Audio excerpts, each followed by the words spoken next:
Om Asato Ma Sadgamaya Tamaso Ma Jyotirgamaya Mrityurma Amritam Gamaya. Om Shanti Shanti Shanti. Om, lead us from the unreal to the real. Lead us from darkness unto light. Lead us from death to immortality. Om, peace, peace, peace.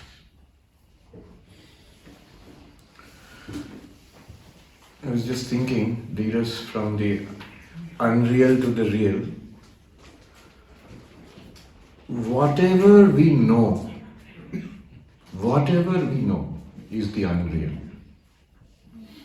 Whatever we know. And there is a vast amount which we do not know. That is not also real. That's also the unreal. The whole message of this text is, the reality is you, to whom the known appears, and then something else is unknown that is also appearing. So you are the reality. And this whole realm of known and unknown is the realm of the mind. When the mind starts acting, the world appears before you.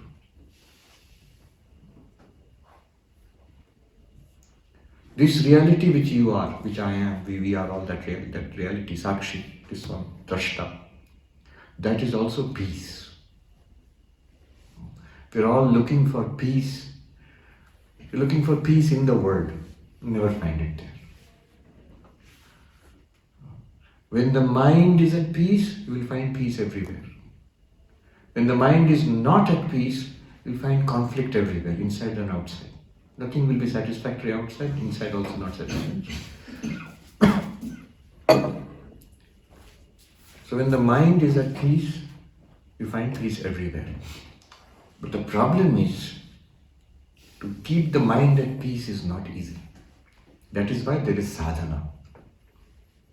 Selflessness gives peace of mind.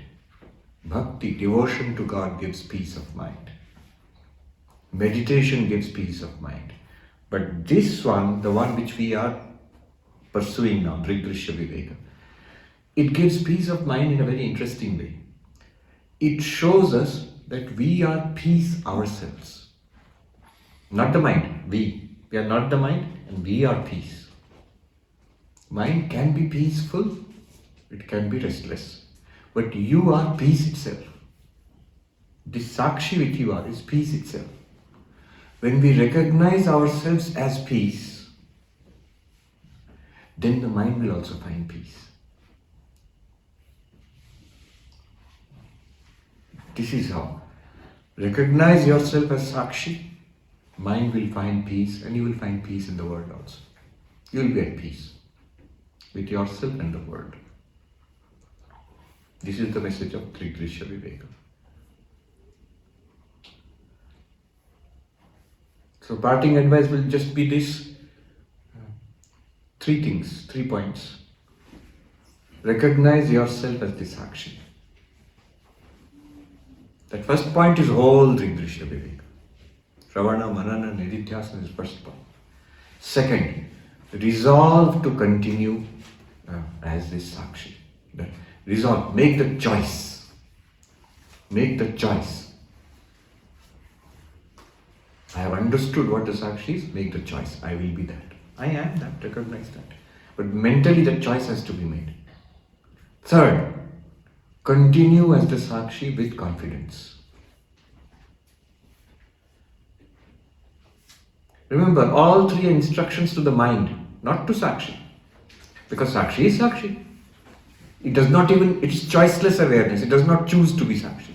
And you need not choose to continue confidently as Sakshi. Whether you decide or not, Sakshi will continue as Sakshi. But the mind needs these 3 points. We are telling the mind, oh mind, recognize your true nature as the Sakshi. Whole Drig Drishya Viveka, whatever we did, that is point number 1. Number 2, oh mind, choose to remain as the Sakshi. Choose. Make the choice. Third, oh mind, confidently continue as the Sakshi. This is all mind. Remember, this is not teaching of Drig Drishya Viveka. Drig Drishya Viveka is telling you about our real nature. You don't have to tell Brahman, choose to be Brahman, continue as Brahman. It's meaningless. But mind, yes. This is the instruction to the Jnana Yogi, the yogi on the path of knowledge. So 3 points. I'm adapting it. If you've ever read Tibetan Buddhism, this is one of the most powerful teachings in Tibetan Buddhism. It's called 3 points, the 3 teachings which strike the essential point. There's one Lama, before passing away, he gave these 3 points to his disciple. I've adapted it, but basically what he said is, number 1, recognize the true nature of the mind. So they will never say Sakshi and Atma. Recognize the true nature of the mind. 2nd, choose that. 3rd, continue confidently as that. Nothing more needs to be said. Alright. Now, we have done up to 31 and the text has come to a natural conclusion. However, there are other verses up to verse number 46. The reason being that, all these texts, they're all handwritten manuscripts. So in the handwritten manuscript, you find these additional verses. So Maharaj, Nikhilanji Maharaj has included it here. What will happen here is this. Over the next few verses up to the end, the author will, or whoever the author of those verses is presenting the same teaching in another way. What is the other way? He says, consider 3 jivas. There are 3 jivas.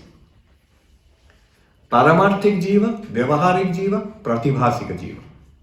Who is Paramarthik jiva? Sakshi, Drashta, Chaitanya, Atma, pure consciousness. Who is Vyavaharika jiva? That Sakshi reflected in the Buddhi as Chidabhasa. Right now, what we are, this is Vyavaharika jiva. Who is Pratibhasika jiva? We ourselves in our dream. I'm going somewhere, doing something. I can see myself in my own dream. I don't know it is a dream. I'm behaving as if it is waking. So that jiva who comes in every dream, that's the Pratibhasika jiva. So 3 jivas. This Paramarthik jiva, such language is now generally not used. Paramarthik jiva is not a jiva. So this Paramarthik jiva alone is identical with Brahman. The meaning of Aham Brahmasmi, Sakshi is Brahman. The other 2 are not Brahman. They cannot be. Sakshi is Brahman. Tattvamasi, you are that. Which is that you? Sakshi. Aham Brahmasmi, I am Brahman. Who claims this? Sakshi. The identity of Jiva Brahma is true for Paramarthik Jiva. The world of the Vyavaharika Jiva emerges due to the power of veiling and projection of Maya. So Paramarthik Jiva alone appears as the Vyavaharika Jiva and does karma, enjoys and suffers in this world, goes from lifetime to lifetime. And when realization comes that I am actually Sakshi, not this Vyavaharika Jiva, I am Paramarthik Jiva, then the world comes to an end for that Vyavaharika Jiva. The Pratibhasika Jiva continues in the dream world because of sleep. The Vyavaharika Jiva is hidden and a world of dreams starts. Dream world and dream Jiva. That continues until how long? Until waking up. So the Pratibhasika Jiva becomes Vyavaharika Jiva upon waking up, and the Pratibhasika world, dream world, becomes falsified upon waking up. Upon enlightenment, Brahmajnana, Vyavaharika Jiva becomes Paramarthika Jiva, and the Vyavaharika Jagat becomes falsified, Mithya. Example he will give at the end. Water becomes wave, and wave becomes foam at the top of the wave. Water is like Paramarthik Jiva, wave is like Vyavaharik Jiva, foam is like the Pratibhasik Jiva. The same quality of water, coolness, wetness, these are qualities of water. They are found in the wave also, and they are found in the foam also.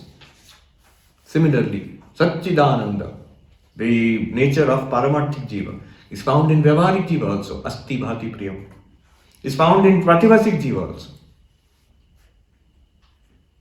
Upon waking up, that Asthibhati Priyam of Pratibhasik Jiva comes into the Vyavaharik Jiva. And upon enlightenment, the Asthibhati Priyam of Vyavaharik Jiva becomes Satchidananda, the Paramarthik Jiva. Finished. This is what he has said. I'll just read through, you just listen. I will read the original verse, you don't have to repeat, and I will give a free translation as I go along, and that's it. Then we'll do some Q&A, and revered Maharaj, Shuddhijanji Maharaj, president of the Advaita Ashrama, he will join us at the end for a few words. Verse number 32. Avachinna chidabhasa tritiya swapna kalpitaha Vigyyastrividho jiva tatradya paramarthikaha. Three jivas are there. Avachinna. Avachinna means consciousness apparently limited by mind and body. Not actually limited. It is like looking at the sky through the window. Sky will appear like rectangles. But the rectangles are the window, not the sky. Similarly, pure consciousness, Brahman, appears as a limited jiva, sakshi of body, mind, witness. That is called avachinna. It is adya, the first one, paramarthik jiva. Then chidabhasa, vyavaharik jiva. Then swapna kalpita, imagined in dream, it's pratibhasik jiva. So he says, Vigyas trividho jiva. Jiva is the three types. This is his premise, is beginning the analysis. Are you with me so far? Number 33. Avacheda kalpitasyad avachedyam tu vastavam tasmin jivatvam aropat brahmatvam tu svabhavataha. Beautiful verse. It says, this limitation is imagined, but that which seems to be limited is real. It is not this square sky. That squareness of the sky is imagined. It's because of presence of the window. But the sky is real. It is avachedyam, the apparently limited, is actually real. It's paramarthik. What is that reality? Tasmin jivatvam aropat. That paramarthika jiva, we are calling it jiva only by superimposition, only by identification with body and mind. But it is actually not a jiva. You are not actually a jiva. Then what are you? We are saying paramarthik jiva, but it's actually not a jiva, he's saying. What is it? Brahmatvam tu svabhavataha. It's really Brahman. It's an infinite non-dual existence consciousness bliss. What is that? You. You are that. Right now. And always, choicelessly so. Now, this is the first jiva, paramarthik. Avachinnas, this is 34. Avachinnasya jivasya purnena brahmanaikatam tattvam asyadi vakyani jagurnetara jivayo. This apparently limited jiva, paramarthik jiva, is Purna Brahma, is Brahman, infinite, unlimited, always complete, with no problem at all, ever fulfilled. Tattvamasyadi vakyani, the great teachings of Vedanta, Mahavakya, Tattvamasi, that thou art, Chandogya Upanishad, 6th chapter. Aham Brahmasmi, Brihadaranyaka Upanishad, I am Brahman. I am Atma Brahma, Mandukya Upanishad, this very self is Brahman. Prajnanam Brahma, consciousness is Brahman, Aitariya Upanishad. One is from Rig Veda, Prajnanam Brahma, Mandukya Upanishad is from Atharva Veda, Sama Veda is Tattvamasi, Chandogya Upanishad, and Yajur Veda is Aham Brahmasmi from Brihadaranyaka Upanishad. All these sentences, they apply to that paramarthik jiva. Tattvam, you are that Brahman. Who? Who is that you? Not Sarvapriyananda. The reality behind Sarvapriyananda Sakshi, that is Brahman. Aham Brahmasmi. I am Brahman. I who? This fellow? No. I, that I am, which we discerned. I am, that Sakshi, that is Brahman. This very self is Brahman. Which self? Not body, not mind. It is that Sakshi. That is Brahman. Consciousness is Brahman. Which consciousness? Not the talking, eating, walking, arguing, fighting. No, behind it, that unflickering light of pure consciousness, Sakshi Chaitanya. That is Brahman. So Tattvamasyadi Vakyani, the sentences like Tattvamasi, they all refer to Paramarthik Jiva. They're saying that one is Brahman. No, na itara jivayo. It does not apply to Vyavaharika Jiva and Swapna Kalpita Jiva. It does not apply to the dream person and the transactional person. At this point, someone might make the mistake of thinking, oh, so it doesn't apply to me because I am the Vyavaharik Jiva. No, you are Sakshi, you are the Paramarthik Jiva. You only by mistake think you are a Vyavaharika Jiva. 35. So done, first one is done, that's the main one. But now we must deal with the one which is most familiar to us, our this present identity. Number 35. Brahmanyavasthita maya vikshepa vritti rupini avritya khandatam tasmin jagat jivau prakalpayet. In Brahman appears Maya, which has the power of projection and hiding. It hides the indivisible nature of Brahman, one indivisible, limitless existence, consciousness, bliss. Akhandata, avritya. Tasmin, in that Brahman, in you the Brahman, Jagat Jiva Prakalpayet. It projects universe and Jiva, sentient being and the universe. Jada and Chetana. This Jada universe and Chetana Jiva. It projects. What does it project? Brahman itself is projected as all of this. Then what happens? 36. Jivo dhistha chidabhaso bhaved bhokta hi karma krit bhogya rupam midam sarvam jagat syad bhuta bhautikam. Those profound philosophical things are all in poetry. I remember this in the Harvard Divinity School, or Madhyamaka Buddhism teacher, J. Garfield. So at the end there will be some assignment for the paper. So he said assignment, 25-page essay. Everybody started growing, 25 pages, too much sir, this, so please reduce it. Then he said, alright, you can make it 12 pages, but it has to be in poetry. See, all the texts, those Buddhist texts which we are learning, Nagarjuna, Chandrakirti, all in poetry. Shunyavada, Madhyamaka Buddhism, such the subtlest philosophy, all in poetry. Write poetry? Then all of us backed out. No, we'll write in prose, 25 pages. 12 pages of poetry, my God. And they have to write poetry, keeping in view the rules of grammar and prosody, the rules of chanda, everything has to be maintained. And then convey your subtle Advaitic insights. Jiva dhista chidabhaso. So, second Jiva, Vyavaharika Jiva. Sakshi shining on the mind as Chidabhasa. That becomes Vyavaharik Jiva. What is the Vyavaharik Jiva? Chidabhasa in the mind, always keeping Sakshi in background. It is moonlight, no doubt. But all that automatically implies sun is there. Not just moon. There is no such thing as just moonlight. How can there be just moonlight? Bhaved bhokta hi karma krit. This Vyavaharika Jiva engages in karma, and we know why. Because of ignorance, it feels I am limited, identified with body and mind. So many needs and problems are there. It does karma, karma krit. Then what happens? Karma leads to results. Then it becomes bhokta. It gets the result of the karma, sukha dukkha. If karma is dharma, result is sukha. If karma is adharma, result is dukkha. Bhaved bhokta. And what does it experience? Bhogya rupam idam jagat sarvam. This world is the world of enjoyment and suffering. Bhog often translated as enjoyment. Yes, it is translated as enjoyment, not enjoyment.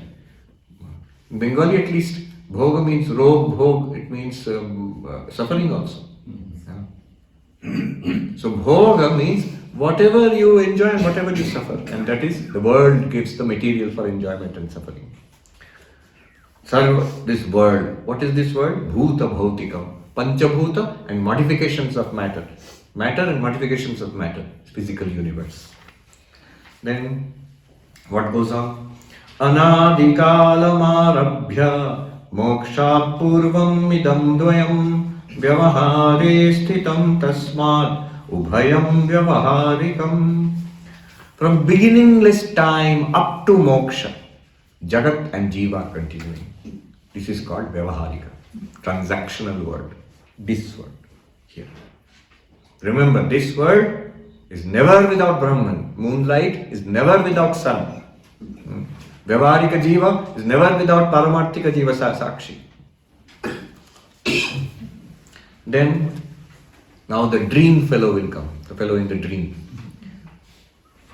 Number 38. Chidabhasa sthita nidra vikshepavriti rupini avritya jiva jagato purve nutne tu kalpayet. In the Chidabhasa, in the ego, shining with reflected consciousness, comes Nidra, sleep. Every day at least once, maybe more than once, it comes. What does it do? It hides. Vikshepavriti Rupini. It hides what? Not Sakshi, that's already hidden. Waking world. That I am lying down on the bed, that fact disappears when I fall asleep. This is my bedroom, I am this fellow lying on the bed. All disappears, hidden. Vikshepa, it projects as dream world. Maybe I am in Belur Math or in New York, somewhere, a dream world. And I am there also in that dream world. Avritya, Jiva Jagato Nutne tu Kalpayet. It projects an Abhinava, new, novel world, and in that a new Jiva is there. That is the third Jiva. Dream Jiva and dream world. Projected by what? Sleep. Vyavaharika Jiva, Vyavaharika world. Projected by what? What? Maya. 39. Pratiti kala evete स्थितत्वात् प्रातिभासिके नहि स्वप्न प्रबुद्धस्य पुनः स्वप्ने स्थितिस्तयोः. This dream world and the dream person last as long as only the dream lasts. After waking up, next time you go to dream, you will never enter the same dream world again. You can't be having pizza in a dream, so time to wake up now. Alright, I will put it in the fridge. Dream pizza and dream fridge. Next time, tomorrow when I dream, I will come and eat that. It will not be there. Pratiti kala. As long as you see, it is there. When you don't see, it is not there.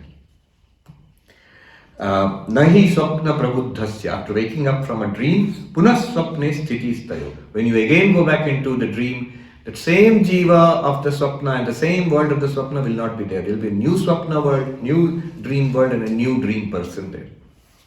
This is called Pratibhasika, to distinguish it from the Vyavaharika.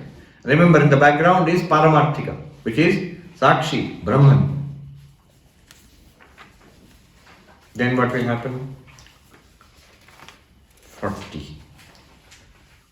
Pratibhasika jivo yas tad Pratibhasika jivo yas tad jagat pratibhasikam Vastavam manyate anyastu mithyeti vyavaharika. The dream person thinks of the dream world as real. But the waking person, when you wake up, the waking person will think of the dream world as false. So, Pratibhasika world is false to the Vyavaharika, to you, the waker. Then 41. Vyavaharika jivo yastad jagat vyavaharikam satyam pratyeti mithyeti manyate paramarthikaha.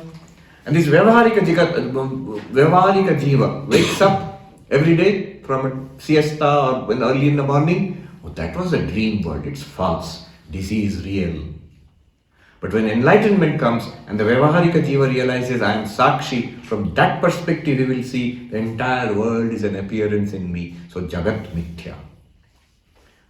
Dream world is falsified in the eyes of the Vyavaharika Jiva. Vyavaharika world is falsified from the drishti, I won't say eyes, the drishti of the Paramarthika Jiva Sakshi. Number 42. Paramarthika jivastu brahmaikyam paramarthikam pratyeti vikshate nanyat vikshate tvadritatmana. The Paramarthika Jiva, Sakshi, realizes its oneness with Brahman and its ultimate reality. Brahman, that oneness with Brahman, it's an ultimate reality. Aham Brahmasmi is ultimate, Paramarthika. There cannot be anything further, something higher than Paramarthika. Can you wake up from that into a fourth level of reality? You cannot wake up from non-duality. From non-duality, how will you wake up? From one objective reality, you can wake up into a higher objective reality, into a higher objective reality. But from that which is not an object, from that what will you go to? Because that will have to be objectified to go to something else. But you cannot objectify. It is the pure subject. Again, that which is non-dual, how will you falsify the non-dual? So, Paramarthika Jiva, Brahmaikyam Paramarthikam is the ultimate reality. Logically also you cannot go to anything higher. There can't be anything higher. What can be higher than existence? Nothing. If you talk about anything higher, that has to exist. So it will depend on existence. Pratyeti vikshate nanyat. When you realize Aham Brahmasmi, you do not see the Vyavaharika Jagat and the Vyavaharika Jiva anymore. Or if you do see it, you will regard it as illusory appearance. The Sthita Prajna, Jivana Mukta, in Samadhi will not see the external world, body, or even the individual person in Samadhi, just Brahman. And when the person comes down from Samadhi, as long as body, mind is there at the Vyavaharika level, Prarabdha, Karma, etc., we'll see the world, and we'll see that person also, but we'll regard it as virtual reality, appearance, not ultimate reality. So either you, the Brahman, the Jivan Mukta, enlightened one, either you will not see this Vyavaharika Jagat at all, or even if you do, you will regard it as an illusion, appearance, magic show, mirage. Then 43 to 45. Madhurya drava shaityani niradharmastarangake anugamyathat nishthe phenepyanugata yatha sakshistha satchidananda sambandhat vyavaharike tadvarena anugachanti tathaiva pratibhasike. Water, wave and foam. Water, wave and foam. Now he's giving an example. The qualities of the water, which is cool, sweet, wet. The wave also will be cool, sweet, wet. And the foam also will be cool, sweet, wet. I don't know why he's saying sweet, it should be salty. Anyway, whatever it is. So it is wet. So the qualities of the wave, of the water are transferred to the wave when the wave arises. Qualities which are there in the wave, borrowed from the water, will be there in the foam. At the crest of the wave, when foam arises, it will have the same qualities. Coolness, sweetness, wetness. So, like that, the nature of the Sakshi, Satchidananda, will be transferred to the Vyavaharika Jiva when it arises. So, Vyavaharika Jiva will also have Asti Bhati Priya, plus name and form. And in the dream world also, that Asti Bhati Priya, through the door of the Vyavaharika Jiva, will go into the dream person also. Dream person also will feel, I am, I exist. Dream person never feels it's all false, it's a dream. No. It's like waking. This is the real world. Asti Bhati Priya will be there in the dream world also. Then 45. Laye phenasya tadharma dravadyasyutarangake tasyapi vilaye nire tishtantete yathapura. So when the foam finally recedes back into the wave, the wetness, the sweetness, the coolness will go back to the wave. And when the wave subsides into the ocean, back into the water again, the wetness, coolness and sweetness of the wave will go back to the water. But all throughout it was the water's quality, water's aspect also. Not just as water, but in wave it was again water. In foam it was again water. Wave is a name and form, foam is a name and form. It was water throughout actually. Tasyapi vilaye, when the wave subsides neere into the water, those qualities will go back to the water. Then, similarly, final verse 46. Pratibhasika jivasya layesyu vyavaharike tallaye satchidananda paryavasyanti sakshini. So, the Satchidananda, Asti Bhati Priya, Pratibhasika Jiva, when it disappears upon waking up from the dream, that's Asti Bhati Priya will reside in the waking person.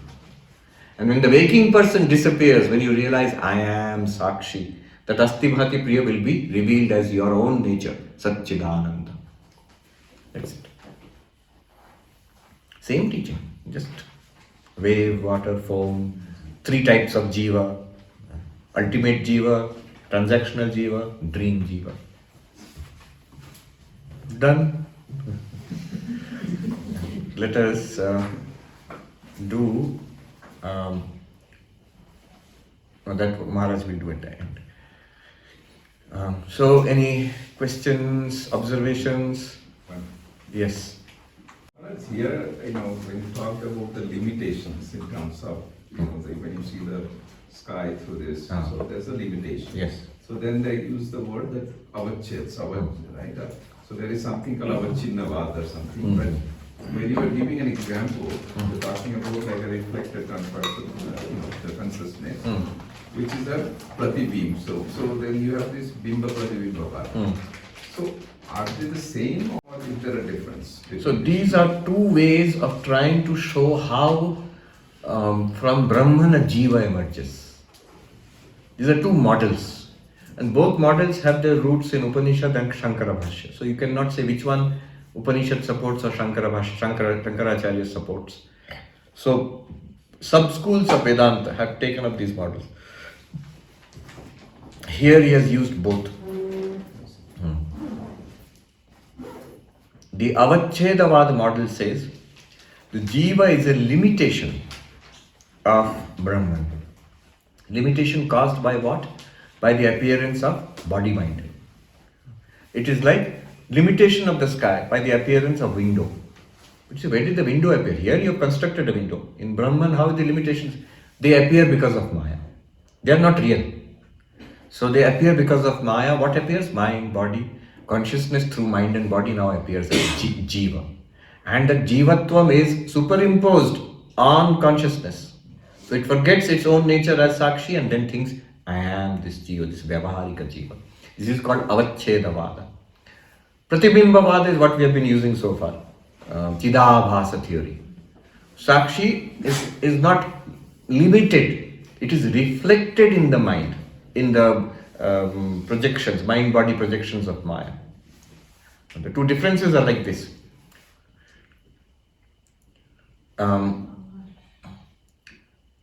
So, here this is Akasha, suppose, this is Akasha. Now suppose I do this. Now you have got 4 spaces, 1 space, 2 spaces, 3, 4 spaces, like V. And somebody asks, so how can more and more jivas, where are they coming from? Watch. There are 4 jivas now. Suppose the background is Brahman. Now they appear to be 4. 1, 2, 3, 4. This is the 4. These are here. Brahman has not been divided, but still appears to be 4. Now see. If I do this, 5 have come now. 1, 2, 3, 4, 5. Like that. This is called Avachedavada, where the appearance of apparent limiters, Avachedakas, like mind, body, as many as you set up, so many jivas will start appearing. The Pratibimbavada says, not limiters like this. What happens is, in this mind body, that one is reflected, because it's called a reflected consciousness, Chidabhasa. This is called Pratibimbavada. That creates a jiva. So who holds these theories? Bhamati school holds Avachedavada, and Vivarana school holds Pratibimbavada. So Shankaracharya's disciple was Padmapada Acharya. Now, when Shankaracharya wrote the Bhashyas on Brahma Sutra, Upanishad and all that, who will write the sub-commentary? Shankaracharya's commentator, Bhashyakara, who will write the sub-commentary, commentary on Shankaracharya's commentary. So Padmapada is his favorite disciple. So his greatest work, Shankaracharya's greatest work is Brahma Sutra Bhashya, philosophically most important. So he gave it to Padmapada. Please write the commentary on Brahma Sutra. Sub-commentary, commentary on commentary. Your Tika on my Bhashya. The seniormost in the sense, oldest and most revered of the disciples was Sureshwara Acharya, who felt very hurt that it has gone to that boy, Padmapada. And this is a favoritism, nepotism. So, what about me? So, Shankaracharya said, I will give you the Brihadaranyaka Upanishad, my greatest Upanishad Bhashya. So, on which Sureshwara Acharya wrote the Vartika. So, that is Brihadaranyaka Upanishad, Vartika. So he is called the Vartikakara. He wrote Brihadaranyaka Upanishad, Bhashya Vartika, Taittiriya Upanishad, Bhashya Vartika, then Manasa Ullasa Vartika on Dakshinamurti Stotra. He is the Vartikakara. Now what happened was, well, shall I continue for a few minutes? Maharaj has come. This is story time. Now what happened was that Padmapada Acharya, he wrote a sub-commentary on Shankaracharya's Brahma Sutra Bhashya. And this is called Panchapadika. No one knows why exactly. Probably on the first 5 sutras he wrote, or he wrote 5 passages on it. Anyway, Panchapadika. First 5 padas he wrote of the Brahma Sutra Bhashya, commentary on that. Panchapadika he wrote. Masterpiece. And it is said that he completed it later on, the whole commentary. And he had recited some of it to Shankaracharya, who blessed him. It's wonderful. But then he went on a pilgrimage. And he went to his hometown, home village, and his uncle, who was a dualist. So they started discussing, and Padmapada Acharya said, my master is this brilliant young monk, Shankaracharya, and from him I have learned the Advaita interpretation. So what is that interpretation? Please tell me. So Padmapada Acharya recited from his book. This is the book. And he was stunned. This is an amazing, stunning new interpretation. Can you give me the book? So his uncle read the book. And he said, if this goes out, then all other philosophies will disappear. Only this will remain. So he told Padmapada, that you go on your pilgrimage, it's very valuable, please leave it with me. And when you come, you collect it and go back. So trusting him, Padmapada left. When he came back, to his horror, he saw his uncle's hut has burned down. Uncle set fire to his own hut, so that the book also will be burned. And he said, well, alas, I'm so sorry, but the book is gone. So he's thinking the nuisance is gone now. The threat to other philosophies is gone. Padmapada said, don't worry, don't cry. I have memorized the whole thing. I can recite to you now. Uncle thought, oh my God, what to do? House is also burned. Anyway, he gave a big bhandara feast. And in that feast, he poisoned Padmapada's food. So that Padmapada lost his memory. Now he couldn't recall anything. His mind became completely foggy. So in great sorrow, he went back to Shankaracharya and narrated the whole thing. This is what has happened. Unfortunately, what I had done, book is destroyed and my memory of it is also gone. Shankaracharya said, but you had recited it to me. I remember everything. So write it down, I'm telling you. So he dictated it. And that portion which he had recited to Shankaracharya, that portion is remaining. So that's called Panchapadika. Now, why I'm telling all this? Later on, there was another great master called Prakashatmayati, who wrote a sub-commentary on Padmapada's sub-commentary on Shankaracharya's commentary on the Brahma Sutra. So that sub-commentary is called Panchapadika Vivarana. Further expansion on Panchapadika Vivarana, and therefore the Vivarana school. And they have this Bimba Pratibimba Vada, the reflection theory. That was the question. And the other side of it is couple of centuries after Shankaracharya came one of the greatest scholars of Indian philosophy, Vachaspati Mishra. Vachaspati Mishra. He has written commentaries on Nyaya, commentary on Sankhya Karika, Sankhya Tattva Kaumudi, I think, the moonlight on Sankhya. He has written commentary on Yoga Sutra. He has written a commentary on Mimamsa also. Books on each of them. But his most famous commentary is on Vedanta, on Brahma Sutra. So he is known as Sarvatantra Swatantra Acharya, a master with independent command over all the philosophies. Tantra means philosophy. In every philosophy he says, he has supreme command over each of them. Now what happened, the story goes like this, that when he was getting married, at that time during the marriage ceremony, there was Vedanta discourse. I don't know if at that time that might have been the style. So bride and husband and bridegroom have to listen to the discourse, and everybody in the marriage party. It's like Vedanta talk will be given. Now, when he was hearing this, Vachaspati Mishra thought, what nonsense the Pandit is speaking. There's so many mistakes. Wait, if I get the chance, I will clarify. I will write such a book that everything will be clear about Vedanta. What Shankaracharya has given and these people are distorting it. I will clarify Shankara's position. So after marriage, he started writing the book. Day and night he worked on it. Beautiful work. I just read initial portions of it, the Adhyasa Bhashya and first 4 sutras, Bhamati Tika. So he started writing that. Now one day in the evening, around this time, he's writing, it's getting dark, one lady came into his room with a lamp. He asked, who are you? Why have you come into this room at night, in the evening? She started crying. She said, I am your wife. This is the first time you have spoken to me in so many years.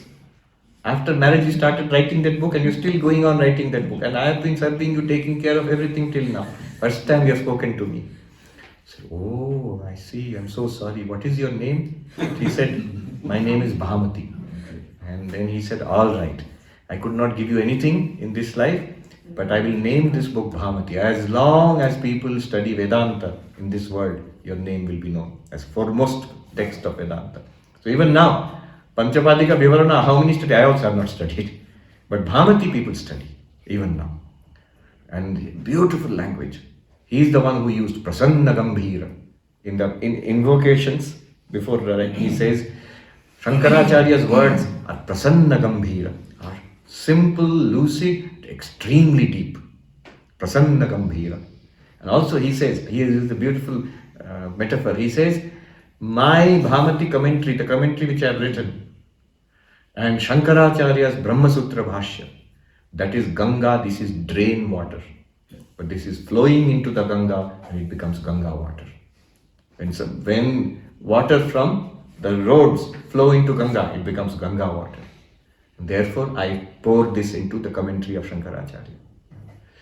So, his school, he started, so from him, the followers, on his sub-commentary, there is sub-commentary, then it goes on. Appaya Dikshita, now there are Kalpataru Parimal, there's a whole stream of sub-commentaries that is called Bhamati school. Bhamati school. So Vivarana school, Bhamati school. Vivarana school, Pratibhimbavada, Bhamati school, Avachedavada. This is the story so far. Maharaj. It is such a joy to listen to Sarvapriyananda ji. And truly speaking, I don't want to spoil the mood which he has created here. And which is quite understandable. The subject, if it is Advaita Vedanta, and when we have the right kind of a person who can present it, it really makes a huge difference. Anyhow, just as I started this retreat 3 days ago, my role is just to wind it up now. What should I say? Just by the way of closing this retreat, I would say that. You see, just now Sarvapriyananda was talking about Shankaracharya And see, to talk about Shankaracharya is like you can keep on. You can go on and on and on and on. Such immense contribution to the Vedic civilization, how he brought it up from a state of almost becoming extinct. And today, if at all we are sitting here and discussing this, it's owing to that great soul's tremendous contribution, what he did in a short span of 32 years. It is something unthinkable. Really, it gives goosebumps. How could this person do so much within a short span of 32 years? And we, not only we, the whole world. Today it is that idea which has gone all over the world through Vivekananda. That's the connection. We should understand the parampara actually. Behind Ramakrishna and Vivekananda, there's a timeless, ageless parampara. There's nothing new about Ramakrishna and Vivekananda as such. It's an age-old, eternal, universal scientific wisdom which has been coming down through a parampara, the parampara which Maharaj was talking about. You see, parampara is very important. Knowledge has to come through parampara. It has to come through a lineage. It has to come through the right medium. That's very important. Studying Vedanta by one's own, by reading books is one thing. But listening to it from the mouth of a person who belongs to that parampara, who himself has learned it in a certain way, that makes a huge difference. So, Shankaracharya says, Sarva Shastra Vidapi, a person who has not studied it through proper parampara, Murkhavad eva upekshaniya. In one of his commentaries he says this. A person may be a great scholar, he might have read many books, but if he has not got that knowledge through the proper medium, just ignore him as if he is a fool, Shankaracharya says. He's a fool. So that is the importance of this parampara. Anyhow, a few things before I wind up this session. Now, what has happened in the last 3 days? In the words of Shankaracharya himself, in one of his commentaries, he says, we as jivas, we are all sick, actually speaking. We are not healthy. We are sick. Just like a sick person. Who is a sick person? Who is afflicted with a disease. And as long as this disease exists or persists, as long as this disease is not cured, we don't become healthy. Simple thing, is it not? This is what we experience in life. If we fall sick, we are not healthy in time, at that time. So then we have to take medicines to get cured. So what is our sickness? Shankaracharya says that we are unquestioningly living with the idea that I am so and so, Mr. so and so, and Mrs. so and so. Unquestioningly, we have taken it for granted. We never question this. This is not a healthy state. This is not our healthy state at all. We are all sick. And as long as this continues, this goes on, we never attain to our state of true health. It is only when we start questioning, what is my true nature? I'm talking from one of his commentaries. He says, Rogartasya eva roga nivruttau swasthata yatha dukkhatmakasya dvaita prapancha upashame swasthatha advaita bhavaha prayojanam. What does it mean? He says, just like a sick person, as long as his disease persists, he cannot be healthy. His disease has to be removed, then only he becomes healthy. Similarly, this dukkhatma Namaka Jiva. He is suffering. He is in the grip of a disease. And that disease is Dvaita. See? Now I'm just wondering, what Swami Vivekananda speaks about, if you have seen these panels here in the exhibition hall. See the words of these great masters, they speak the same language. Shankaracharya says, this Dvaita is the disease, that I am so and so, and something which is existing separated from me. We have never questioned about it. This is not our healthy state. Exactly. Swami Vivekananda talks about in this very strain and vein. He says, this dualism is the disease which we are suffering from. And what is the medicine? Advaita. Now again, going back to the point which I had kept before all of you, Sri Ramakrishna says, you tie the knowledge of Advaita to the corner of your cloth and lead your life, because this Advaita is the only thing which will make us healthy. When we really begin to understand that nothing is existing separated from my own self. Yes, it's the ultimate standpoint, but it is the simplest truth. This is the simple truth. It may be somewhat appearing to be very at a great distance from us now, but let us not reject it. Let us first accept it, welcome it. Yes, this is the truth which the Guru has spoken about, which the Shastras have spoken about. Now it is our job to investigate into it and move in that direction.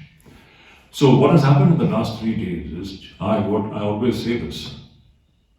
This is just some doses of medicines have been administered to cure the disease of Dvaita, which is so deeply ingrained. It has become so deeply ingrained because we have never questioned it.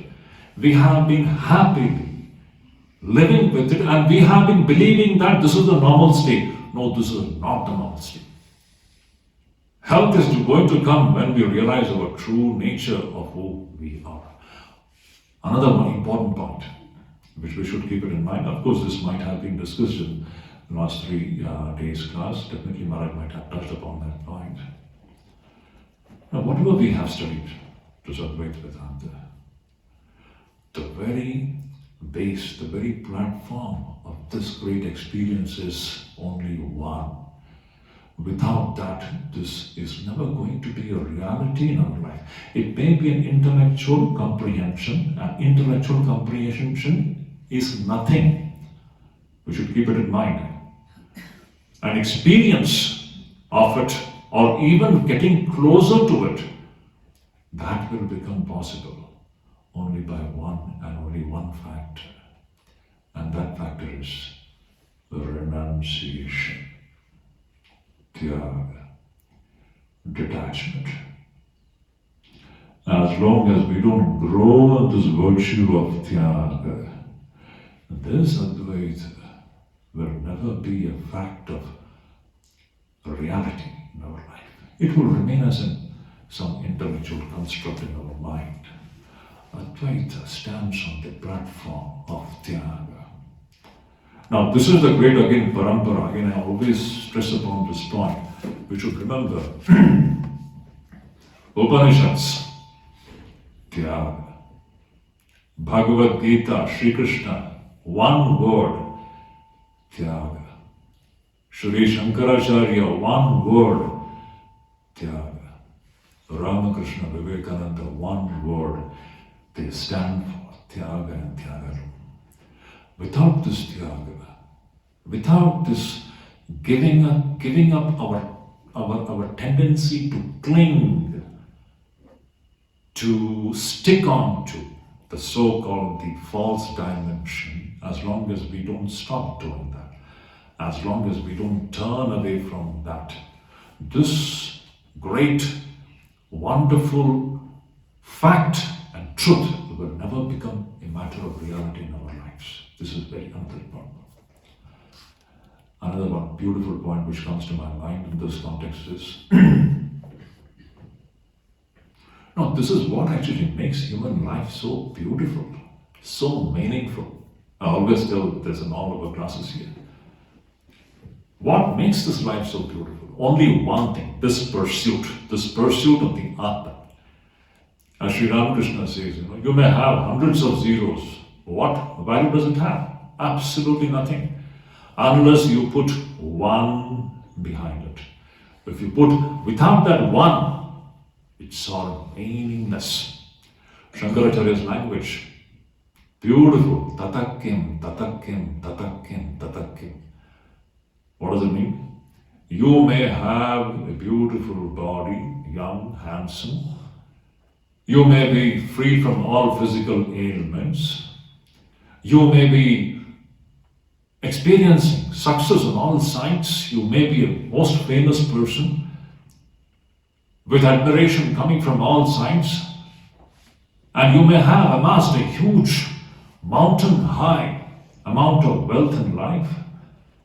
But without your mind settled at the lotus feet of Guru, the literal word is Guru Rangri Padme Manaschena Lagna.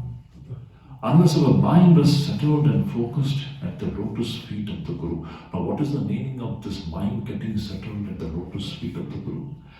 Mind getting focused on the teachings of the Guru. Mind getting focused on the teachings of the scriptures. As long as our mind is not centered in the supreme truth, what is the point in having all these things? You may be young, you may be beautiful, you may be rich, you may be famous, all these things are there, but without this one factor, life is utterly meaningless. This is another great lesson which we have to learn, or the essence which we have to extract from this 3 days wonderful retreat is this. When we go back, we have to understand this is the one thing which will make life so meaningful in life. There may be ups and downs. Life is not going to be easy. But this one pursuit will make every moment of your life extremely meaningful and extremely purposeful. Then last one point before I wind up. That is, just as Shankaracharya says that, we are all suffering from this disease of Advaita. We have taken it for granted that we are so and so. And this investigation into what is my true nature, this is the starting point of a great development which is waiting to happen. But this is not going to happen unless you keep this investigation on and on. You have to keep doing it. It is not that you have attended this 3 days retreat and you're going back and within another 2-3 days you just forget about it. This whole thing, this entire discussion which you have gone through dear Maharaj, this should be an inseparable part of your life. You have to make it a part of your life, how you're going to do it, that's a different thing. But unless we continue this thing, you will see it has no meaning. If this has to become a reality of your life, this practice of mananam, even after going back, you have to regularly take this medicine. In Shankaracharya's language, this is just a medicine to cure the disease of Dvaita and to come to our true nature as the Atma. So this medicine has to be regularly taken. How do you take it? Regularly read the book. Start your day with such practices which has been already discussed in the class. Make it a part of your life. And priority. Just you have to find out from yourself that what do you really want in life. If you really give priority to this, then everything is possible. Then definitely it is going to bring about irreversible changes in the quality of your life, inner life, the kind of peace and the sense of fulfillment that will be coming into your life. It is a matter of something which we have to verify. Anyhow, dear devotees, it was really, I'm so happy to see all of you here. Many of the faces are already known and some new faces this time I could meet. And many of them, they have come and they have spoken to me and they have expressed their extreme gratitude for the session. And it is always a great joy to listen to Sarvapriyananda. I need not talk about it separately. It's a wonderful thing to talk, to listen from him. And as I said in my introduction, that when I met him last year in Mumbai, I requested him to come to Mayavati, and he really agreed. And he's a very busy person. He has got invitations from all the different parts of the world. But in spite of that, he took time and he came here and he gave these wonderful classes. And I'm sure, I'm seeing from your faces that the medicine has started working. दवाई काम करना शुरू कर दिया है, लेकिन दवाई खाते रहिए, इसको छोड़िए मत। इतना ही आप लोगों से मेरा ये अनुरोध है कि दवाई खाना बंद मत कीजिए, इसको चलते रहने दीजिए, तो बीमारी धीरे धीरे ठीक होगी वक्त के साथ। So it's very good. So I'm very glad. And once again, I thank Sarvapriyananda from the bottom of my heart, and I'm sure he will come again. Maharaj? Certainly, Maharaj. Yes. Shanti. Yeah. So most of you, all of you are leaving tomorrow morning. Is there anyone who is leaving before breakfast? So all of you are going after breakfast. Fine. So I wish you all a happy and safe journey, and come back again in future. Thank you so much. Om Shanti Shanti Shanti Hari